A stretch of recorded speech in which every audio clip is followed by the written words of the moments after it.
He didn't fail because he lacked talent.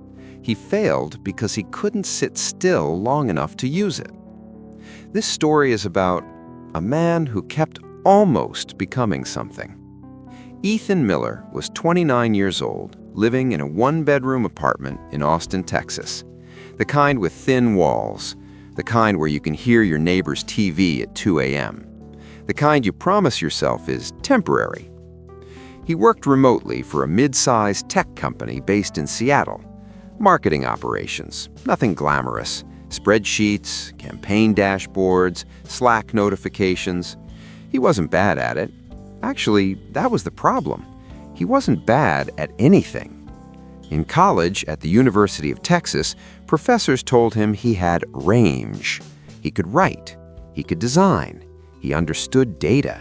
He even built a small app once that got featured on Product Hunt for a day. People used to say, "You're going to do something big." He believed them. For a while. But at 29, Ethan's life didn't look big. It looked paused. Student loan debt, $64,000. Credit card balance, creeping. 401k, barely touched. His Instagram feed was a highlight reel of former classmates. One launched a startup in San Francisco. One bought a house in Denver. One became a thought leader on LinkedIn. Ethan? He had bookmarks. Bookmarks full of half-started ideas, a podcast concept, a YouTube channel outline, a SaaS prototype, a screenplay draft. Every night he'd open one, work on it for an hour, then switch to another, then check Twitter, then check YouTube, then check crypto prices, then check nothing at all. He told himself he was exploring, but deep down he knew he wasn't exploring. He was escaping. Mornings started the same way. Alarm at 7, snooze. Phone in hand. News, emails, LinkedIn notifications. Someone else announcing something impressive. A small tightness in his chest.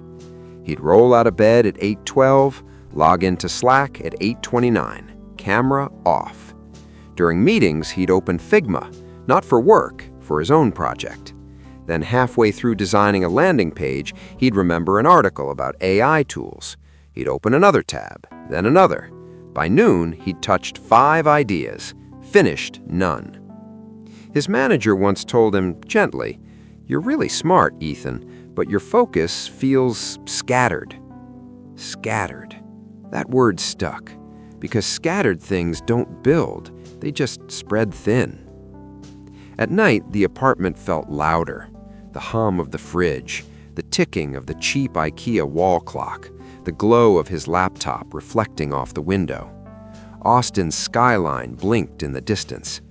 He imagined another version of himself, disciplined, consistent, locked in.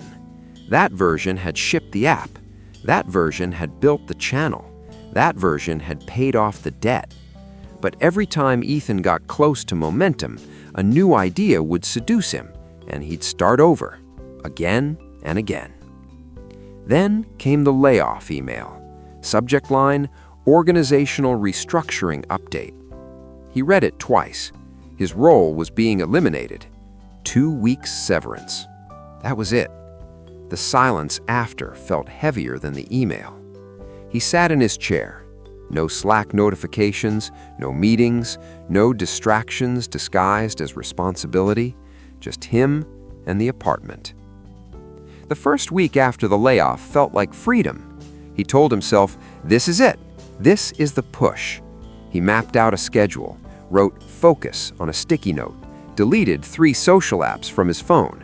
Day 1, productive. Day 2, promising. Day 3, doubt. What if this app idea isn't big enough? What if YouTube is too saturated? What if I'm late? He opened Twitter just for research. An hour disappeared, then 2, then a full afternoon. He felt the old pattern creeping back. But this time, something was different.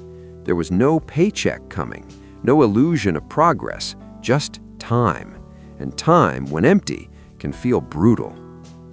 One evening, he visited his friend Marcus in Dallas. Marcus worked construction, woke up at 5 a.m. every day, hands rough, Simple routine. They sat on the hood of Marcus's truck outside a Whataburger.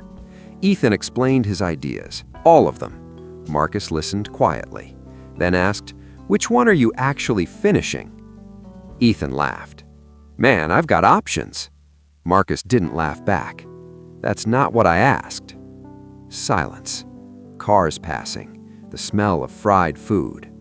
Ethan didn't have an answer. Back in Austin, Ethan opened his laptop. He stared at his folders. App V3 Final Reel.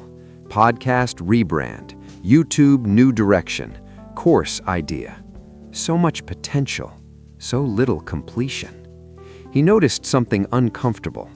Every time a project became hard, technically confusing, creatively uncertain, emotionally vulnerable, he switched. Switching felt productive, but it was avoidance. He wasn't untalented, he was afraid to stay, afraid to choose one identity and risk failing publicly, afraid that if he committed and it didn't work, then maybe the problem wasn't distraction, maybe it was him. That night, he did something small. He dragged all his folders into a single folder titled Not Now. He picked one idea, the simplest one, a YouTube channel about navigating career uncertainty in your 20s. No grand startup, no revolutionary tech, just stories. He told himself, 3 months, no switching, no new ideas, just this. The first videos were awkward. He hated his voice, hated his lighting, hated the way he looked on camera. The views were low, 23 views, 41 views, 17 views.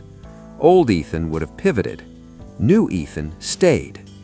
Each morning, he treated it like a job.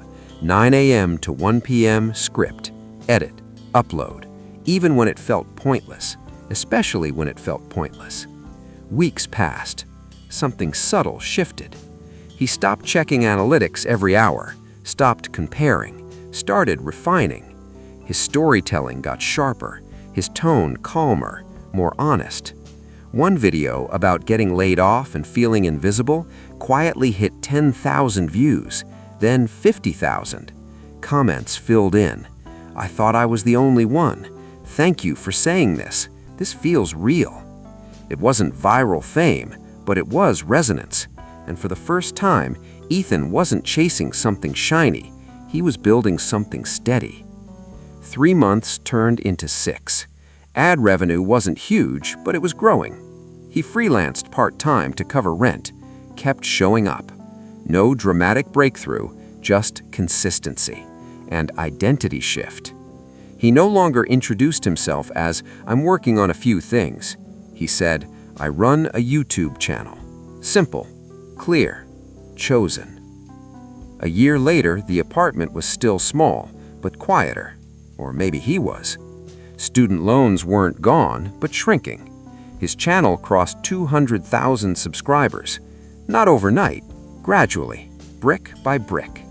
He still had new ideas sometimes. Of course he did. He'd write them down, then return to what he chose, because he finally understood something no productivity book ever taught him. Talent wasn't his issue. Opportunity wasn't his issue. Even time wasn't his issue. His issue was commitment, not to success, but to a single version of himself. And once he stopped trying to be everything, he became something. Some people aren't stuck because they're incapable. They're stuck because they're divided. Ethan wasn't untalented, he was just distracted. And the moment he stopped chasing every possibility, he finally gave one future a chance to exist.